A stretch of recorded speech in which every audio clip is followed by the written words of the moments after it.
We talk a lot about Republican gerrymandering on this channel because it's one of the most pervasive and sinister threats to American democracy. So I want to draw your attention to yet another desperate bad faith scheme by Republicans to steal democracy, this time in North Carolina.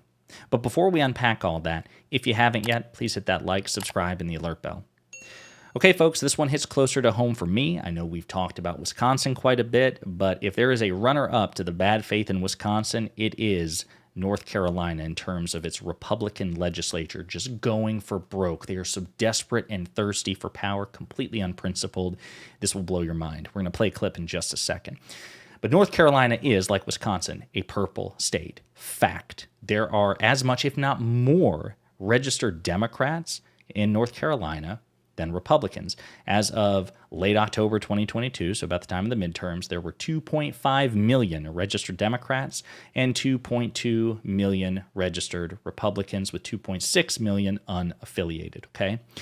And as of now, there is an even split in terms of the U.S. House of Representatives. So like the congressional districts in North Carolina, because it's a purple state, 7 went for Democrats, 7 went for Republicans. All right, that seems reasonable, right? That's not bad.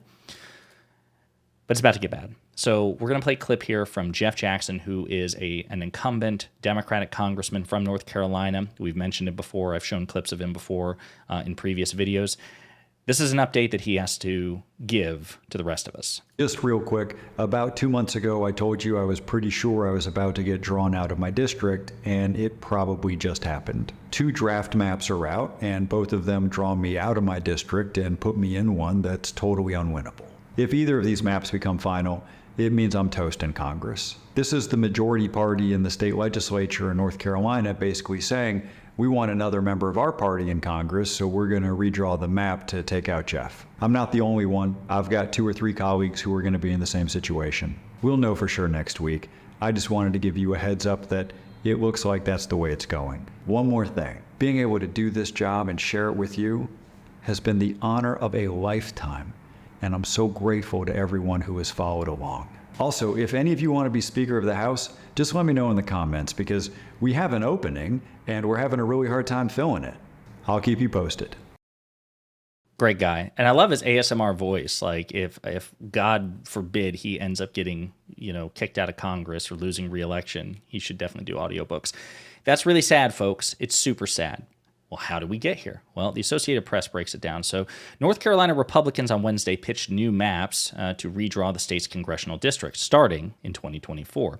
Senate Redistricting Committee leaders introduced 2 proposals that would rework the 14 House seats. Currently, it's split again, 7 Democrats, 7 Republicans, using a map that was drawn by a panel of trial judges. What was the reason for that, you may ask?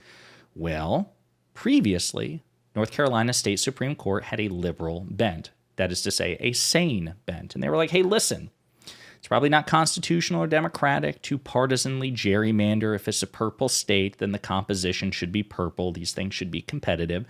So they rejected Republican attempts to draw the maps in their favor, just like they did in Wisconsin, and said it has to be fair. Thus, the 7 for Democrats, 7 for Republicans. Everybody's happy, except not, because Republicans don't want a free and fair election. They certainly don't want an even fight because they're worried they'll lose.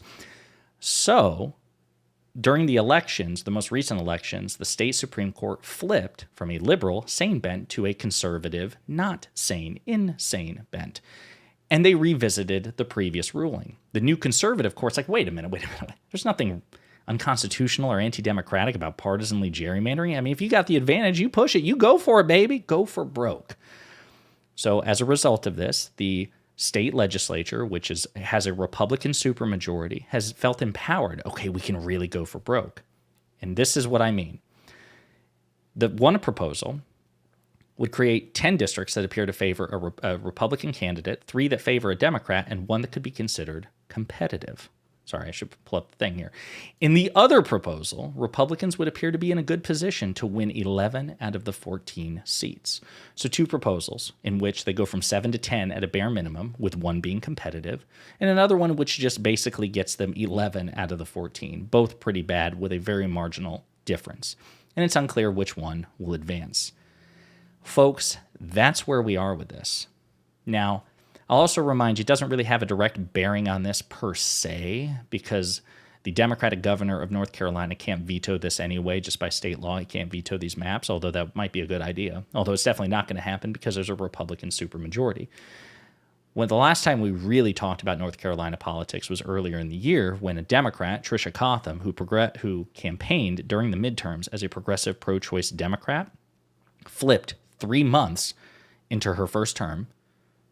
So she was like sworn in January, and I think she flipped in late March, early April to Republican, and gave the Republicans a supermajority, a veto-proof supermajority. It's infuriating.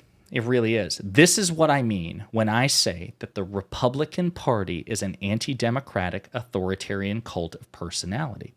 This is a purple state. They're competitive. It's not like we have to seize power anti-democratically, otherwise we're just destined to lose. No, you're competitive. You have 7 out of the 14 Senate or House seats because of these current maps. You can hold your own. You're doing just fine, but that's not enough.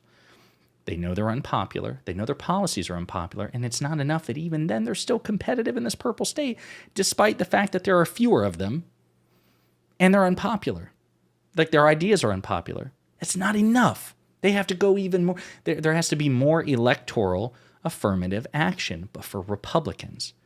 It's despicable, it's disgusting, and it may cost us Jeff Jackson. So keep that in mind, and if you are in North Carolina, please, for the love of God, we need to vote these Republicans out and replace them with Democrats, people who are saying who want democracy, and do our part as soon as we possibly can to change this trajectory. Because if we're just waiting on Republicans to operate in good faith or demonstrate a limiting principle, it's never going to happen.